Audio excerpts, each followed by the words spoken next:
कृष्ण गोविंद गोविंद गोपाला कृष्ण गोविंद गोविंद गोपाला कृष्ण गोविंद गोविंद गोपाला कृष्ण गोविंद गोविंद गोपाला भज मुरली मनोहर नंद लाला भज मुरली मनोहर नंद लाला कृष्ण गोविंद गोविंद गोपाला कृष्ण गोविंद गोविंद गोपाला राधे गोविंद गोविंद गोपाला राधे गोविंद गोविंद गोपाला कृष्ण कन्हैया लाल की।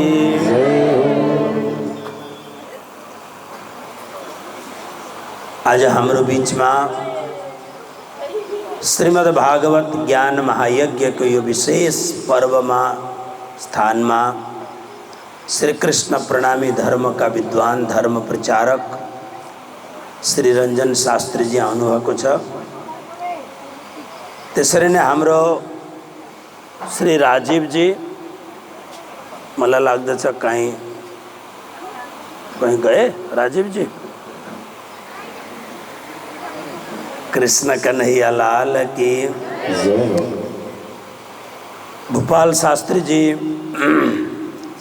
र साथमा हाम्रो कलाकार वृन्दहरू पंडित जी र संपूर्ण धर्मपरायण आदरणीय सुंदर साथ जी आयोजक वृंद र श्री कृष्ण प्रणामी युवा परिषद का 1 नंबर प्रदेश का अध्यक्ष श्री अनिल ढुङ्गाना जी पनि आउनु भएको छ। उहाँलाई पनि जोरदार ताली बजाएर हजुरहरू स्वागत गर्नुहोस्। आउनुहोस् हामी अब भाव र प्रेमले यो बेलुकाको समय चाहिँ नि बहुत छिटो निस्किन्छ, किनभने सेवा पूजा भइसकेपछि भोजन प्रसाद गर्दा गर्दै 8:15 साढे 8 हुन्छ, 10 साढे 10 त त्यसै बजिहाल्छ। फेरि अलिकति श्रीमद् भागवत को कथालाई लिएर अगाडि बढौँ। दिनमा हजुरहरूले भावपूर्वक पूतना मोक्षको कथा सुन्नुभयो।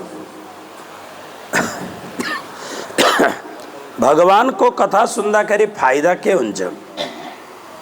किन हामी फाइदा बिना कुनै पनि काम गर्दैनौँ। कुनै पनि कामको लागि फाइदा हामी पहिले हेर्छौँ। भगवान को कथा सुन्दाखेरि के फाइदा हुन्छ? म एकछिनमै हजुरहरूलाई द्रुततम गतिमा राससम्म पुर्याउँछु अनि खूब प्रेमले नाचगान गर्नुहोला। भावले श्रीमद् भागवत भगवान को पवित्र यश कीर्ति को गान गर्दा श्रवण गर्दा सुखदेव जी महाराज भन्नुहुन्छ, य एतत् पूतना मोक्षम कृष्णास्यार्भकमद्भुतं शृणुयात् श्रद्धया मर्त्यो गोविंदे लभते रतिम। भगवान को यो पवित्र कथा श्रवण गर्दाखेरि श्रद्धया शृणुयात्, श्रद्धा पूर्वक श्रवण गर्नुहोस्। यसको मतलब कोही कोही बेला हामी श्रद्धा बिना पनि श्रवण गर्छौँ। श्रीमद् भगवत गीता को 18औं अध्यायमा कृष्णले भन्नुभयो, यो मेरो भगवत गीता को जति प्रचार गर्छौ म त्यति प्रसन्न हुन्छु। तर अगाडि भगवान लेख्नुहुन्छ, जसमा श्रद्धा छैन म प्रति र मेरो ग्रन्थ मेरो वचन श्रीमद् भगवत गीता प्रति जसलाई श्रद्धा छैन उसलाई नसुनाउनु। सुनाइहाल्यो भने पनि उसले त्यसलाई ग्रहण गर्न सक्दैन। त्यसकारणले यहाँ भन्नुहुन्छ शृणुयात् श्रद्धया मर्त्यः। मरणशील मनुष्यले श्रद्धापूर्वक श्रवण गर्दा गोविन्दे लभते रतिम, भगवान श्री कृष्ण प्रति परात्पर परमात्मा प्रति रति प्राप्त हुन्छ। रति मैले रतिको व्याख्या गरेको छु। अत्यन्त भावपूर्ण श्रद्धा भक्ति प्राप्त हुन्छ। भक्ति शब्दको अर्थमा परमात्मा प्रतिको अतिशय भक्तिको नाम हो रति। र यही रतिलाई संसार प्रति भन्दाखेरि यसको अर्थ उल्टा लाग्दछ।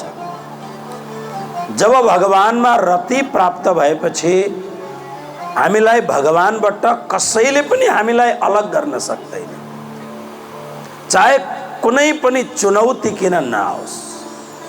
तपाईहरुले एउटा नाम सुन्नुभएको होला, भारतमा आजभन्दा 700 वर्ष अगाडि एउटा भगवान कृष्णकी परम भक्ति स्त्री भइन् जसको नाम हो मीराबाई। बहुत ठुलो नाम मीराबाईको। उनलाई उनको इतिहास हेर्नुहोस्। आजकल तपाईहरुलाई कुनै पनि कुरो जान्ने इच्छा छ भने गुगलमा सर्च गर्नुभयो भने सब कुरा आउँछ। मीरालाई मार्नका लागि हर प्रकारको प्रयत्न गरे। मीराबाईलाई भगवान श्री कृष्णबाट छुटाउनको लागि हर प्रकारको प्रयत्न गरे, तर भगवान कृष्णलाई कसैले पनि, भगवान कृष्ण हृदयमा हुनुहुन्छ, मीराको हृदयबाट कसैले पनि निकाल्न सकेन। र अन्तिममा जब उनको पति युवावस्थामै मृत्यु प्राप्त भयो, देहावसान भयो, अनि देहावसान भएपछि पछि गएर उनले घर द्वार महल मकान सबै कुरो त्याग गर्दिन्। बहुत ठुली रानी थिइन् उनी राजस्थान की, तर सब कुरो त्याग गरिन्। अनि त्याग गरेपछि मीराले प्रसिद्ध संसारका मान्छेलाई भनिन्, मलाई संसारको कुनै परवाह छैन। के भन्छन् मीरा? पग घुङ्गरो बजाऊ। मीराले बहुत मिठो एउटा कुरो भनिन् संसारलाई, पग घुङ्गर बांध मीरा नाचे रे, पग घुंघर बांध यो मीराले गाएको गीत भजन। रे पग घुंघर बांध मीरा नाचे रे, पग घुंघर बांध मीरा नाची रे, मीरा नाचे रे मीरा नाची रे, मीरा नाची रे, मीरा नाची रे, मीरा घुंघर बांध मीरा नाची रे, पग घुंघर बांध मीरा उनी के भन्छन्? नाची रे। लोग कहे मीरा भाई बाबरी, ओ लोग कहे मीरा भाई रे, बाबरी सास कहे नासी रे, मेरा सास कहे कुल नासी हरा रे, घुंघर बांध मीरा नाची रे, पग घुंघर बांध मीरा नाची रे, विष का प्याला राणा जी भे, ओ विष का प्याला राणा जी भेजे, पीवत मीरा हंसे, पीवत मीरा हंसी रे, पग घुंघर बांध मीरा नाची रे, पग घुंघर बांध मीरा नाची रे मेरा नाचे रे मेरा नाची रे मीरा नाची रे मीरा नाची रे पग घुंघर बांध मीरा नाची रे पग घुंघर बांध पग घुंघर बांध पग घुंघर बांध मीरा नाची रे ती मिराले एक पल्ट भगवान कृष्ण जब हृदय में आउनु भयो सारा संसारलाई उनले चुनौती दिइन् सारा संसार भले मलाई केही पनि भनोस् तर म भगवानलाई छोड्न सक्दिनँ म परमात्मालाई छोड्न सक्दिनँ जब हाम्रो हृदयमा परमात्मालाई नछोड्ने अठोट भयो सम्झिनुहोस् हाम्रो भित्र परमात्माको भक्तिको चरम सीमा त्यसलाई रति भनिन्छ रति प्राप्त भयो गोविन्दे लभते रतिम भगवानले सकटासुरको उद्धार गर्नुभयो तृणावर्तको उद्धार गर्नुभयो 1 वर्षको उमेरमा उहाँको नामकरण संस्कार भयो सब काम ढिलो हुँदैछ भगवानको नाम राख्ने नामकरण संस्कार त हामी कति 11 दिनमा गर्छ हैन 11 दिन नामकरण संस्कार 11 दिनमा हुन्छ तर भगवान श्री कृष्ण को नामकरण संस्कार 1 वर्ष पछि भयो नाम कसैलाई यादै रहेन भगवान कृष्ण जब वृन्दावन में प्रकट हुनुभयो सारा दुनिया चर अचर संपूर्ण केवल कृष्ण को प्रेम में अलमस्त छ आनंदित छ 1 वर्ष पछि वसुदेव जीले आफ्नो कुल गुरुलाई पठाउनु भयो गएर नामकरण संस्कार त गरेर आउनुहोस् श्री सुक उवाच गर्गः पुरोहितो राजन् यदूनां सुमहातपः व्रजं जगामनन्दस्य वसुदेव प्रचोदितः तं दृष्ट्वा परमप्रीतः प्रत्युत्थाय कृताञ्जलिः आनरचाधोक्षजधिया प्रणिपातः पुरस्सरा संसार का महान ऋषि वृष्णिवंश का गुरुदेव पुरोहित गर्ग ऋषि नंद बाबा को घर में पुग्नु भयो અને નંદ બાબા को घर में पुगे पछि बहुत खुशी हुनुभयो नंद बाबा तम दृष्ट्वा परम प्रीता कसैको घर में जाँदा घर का मान्छे खुशी भयो भने आफूलाई कति रमाइलो लाग्छ पुग्दाखेरि तर आफू पुग्यो तर घरका मान्छे ठाक ठोक ठास ठोस परेर बसे भने त्यो घरमा बस्न मन लाग्छ बसे पनि आनन्द आउँछ हैन आनन्द हुनुपर्छ एकदम कोही आयो वाह गदगद आनन्द होस् कोही कोही बेला हामीलाई भक्तहरू भन्छन् गुरुजी कोही कोही बेला हाम्रो घरमा आएर 10 दिन 15 दिन बस्नुहोस् आश्रममा त बस्नुहुन्छ तपाईहरु प्राय प्राय घर गृहस्थहरूको घरमा बहुत कम्ती बस्छु यहाँ आज 5वां दिन हो भोलि 6 पर्सि 7 दिन कथा सकेर लगभग 1 बजे 1:30 बजे यहाँबाट हिँड्नु कथा सकेपछि फेरि त्यो घरमा बस्ने हैन कारण जीवनमा यति धेरै अनुभव छन् कथा हुन्जेलसम्म यति खातिरदारी हुन्छ कथा सकिएको दिन कथम काल बस्नु पर्यो बेलुका भने भात सोध्न पनि मान्छे आउन बिर्सिन्छन् कृष्ण कन्हैया लाल की त्यसकारणले रमाइलो हुँदा हुँदै हिँड्न बहुत राम्रो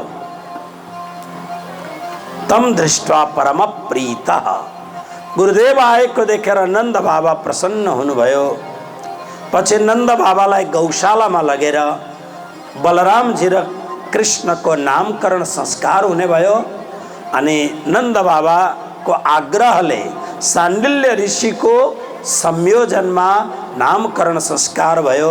गौरवर्णको बालकको नाम भयो बलराम जी। हे नंद बाबा, यो बालकको नाम धेरै छन्, तर एउटा सबभन्दा प्रसिद्ध नाम हो राम। तर बलाधिक्यात बलम विदुहु, अत्यन्त बल भएको हुनाले बलराम यिनलाई भनिन्छ। अरू पनि बहुत नाम छन्, बलभद्र, प्रलम्बग्न, बलदेव, अच्युताग्रज, रेवती रमण, कामपाल, हलायुध, नीलांबर, रौहिणेय, तालांक, मुसली, हली, ये सब बलराम जी का नाम हुन्। अमरकोश। कृष्ण का त अनगिन्ती नाम छन्। गोपाल सहस्र नाम, विष्णु सहस्र नाम, भगवान का अनंत नाम छन्। हरि अनंता, हरि कथा अनंता। त्यस कारणले तर गर्ग ऋषिले भन्नुहुन्छ एउटा नाम जो सबै नामको शिरमोर, सबै नामको सबैभन्दा उत्तम भन्दा उत्तम जुन परमात्मा को वास्तविक नाम हो, त्यो नाम हो श्री कृष्ण। कृष्ण कन्हैया लाल की जय हो। भगवान कृष्ण को नामकरण संस्कार गरिसकेपछि भगवानले बाल लीलामा एक दिन यशोदा माता को गाग्रो फोरेर अनि यशोदा माताले डोरीले बान्नु भयो। यसलाई दामोदर लीला भनिन्छ। वैष्णव परम्परामा दामोदर लीलाको विशेष महत्व छ। कुन महिनालाई दामोदर महिना भनिन्छ? कार्तिक महिनालाई दामोदर मास भनिन्छ। वैष्णव परम्परामा दामोदर शब्दको बहुत ठुलो महत्व छ। गोविंद दामोदर माधवेति, भगवान श्री कृष्ण को अद्भुत लीला। भगवानलाई कसैले बान्न सक्दछ? तर आज यशोदाले कृष्णलाई बाँधिन्। कथा आउँदछ, बाँध्दै गइन्, डोरी सानो हुँदै गयो। पछि भगवानले भन्नुभयो, आमाको हृदयमा भएको गुप्त अहंकार जब शान्त भयो अनि कृष्ण सानो भइदिनु भयो, बान्नु भयो। बानेपछि अनि अर्को छिड जुन छ त्यो चाहिँ उतापट्टि उखलमा लगेर ओखलमा बाँधिदिनु भयो। भरे भगवान आमाहरू त काममा लाग्नु भयो। भगवानले त्यो ओखली घिसार्दै लगेर नंद बाबाको घरको अगाडि अर्जुन नामका दुईटा वृक्ष छ, यमलार्जुन, त्यसको बीचमा लगेर तान्नु भयो कसिएर। दुईटा ठुल्ठुला रुख लडेर गर्ल्याम गुर्लुम रुख लडे अनि रुख लडेपछि त्यो रुखभित्रबाट दुईटा पुरुष निस्के।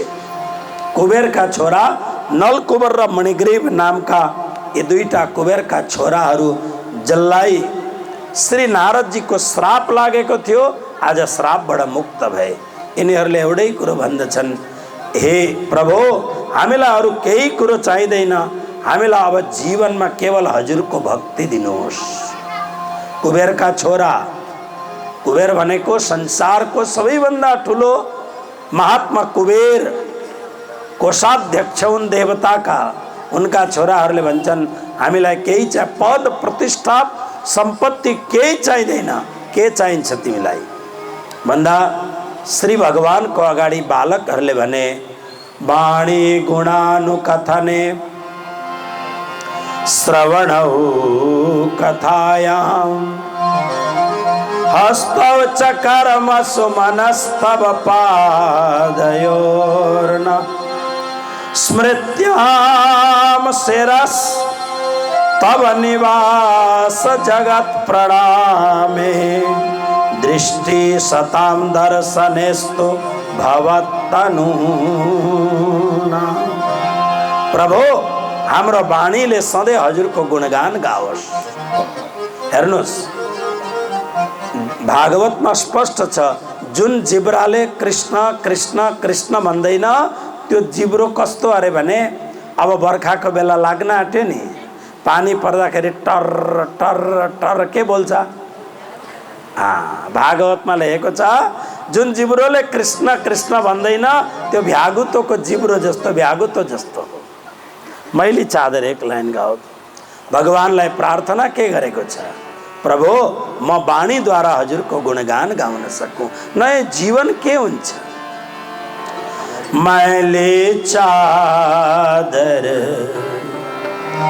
ओढ़ ओढ़ के कैसे मैली चादर ओढ़ के कैसे द्वार तुम्हारे हे पावन परमेश्वर मेरे पावन परमेश्वर मेरे मन ही मन शर्माऊं मैली चादर ओढ़ के कैसे इन पैरों से मैली चादर हामीले जीवन पाएर परमात्मा को गुणानुवाद गर्यौं न परमात्मा सम्म जानका लागि हामीले शरीर इस्तेमाल गर्यौं न के काम को त्यो शरीर तूने मुझको जग में भेजा निर्मल दे कर पाया तूने मुझको जग में भेजा निर्मल देकर पाया आकर के संसार में मैंने इसको दाग लगाया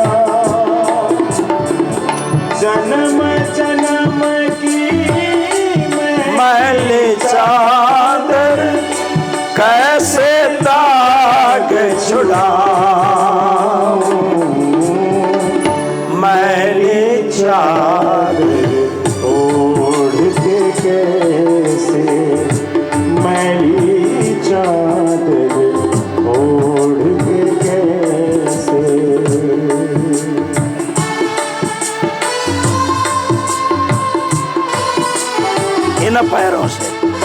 इन पैरों से चलकर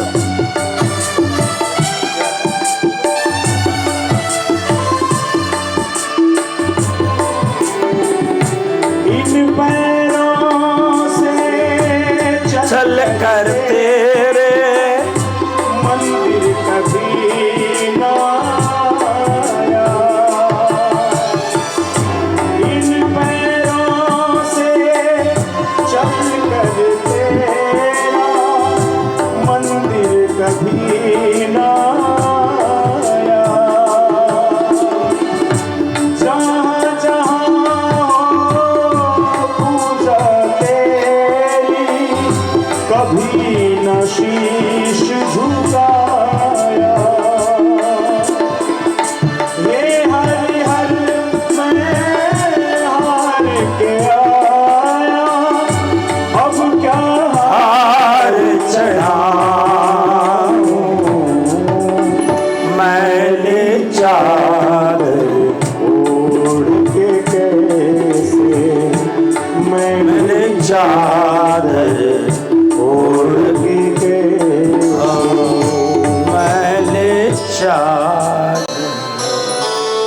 यो शरीर परमात्मा को लागि अगाडि गएर एउटा फल बेच्ने वाली फल बजारबाट फल ल्याएर फल बेच्ने फलको बिक्री गर्ने वाली एउटा अकिञ्चन भक्तलाई भगवानले एउटी बहुत गरिब भगवानको घरको अगाडि आएर जोर जोरले कराएर भन्दै फल ले लो भगवान कहिल्यै निस्किनुहुन्न थियो एक दिन आँखाभरि आँसु बनाएर म संसारले त मेरो फल लान्छ तर कुनै दिन कृष्णले पनि मेरो हातबाट फल लिएर जानुहुन्छ साह्रै आर्त पुकार गरेर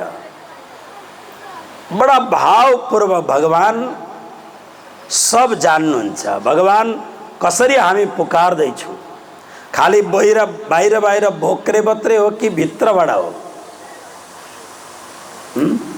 एउटा बालक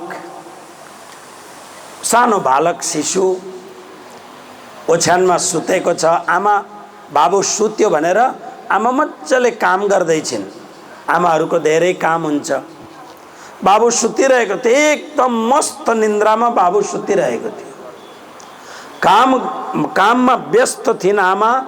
अकस्मात बाबु चिच्याएको आवाज आयो, रोएको चिच्याएको आवाज आयो। आमा सबै काम तुरन्त छोडेर, काम फ्याँकेर अनि नानीको लागि दौडिन्। बाबु के भएछ भने सपना देख्यो होला, खाटमा सुतेको सपना देखेर होला तल लडेछ। त्यतिखेर चिच्यायो। चिच्याएपछि आमा आमा भनेर चिच्याउँदा आमा सब काम छोडेर अनि त्यो नानीलाई पक्रिन्, माया गरिन् अनि एकछिनपछि शान्त बनाइन्। अनि बडा मिठो लड्डु बनाएको थियो, एउटा लड्डु हातमा हाल्दिन्, ल बाबु अब खाऊ।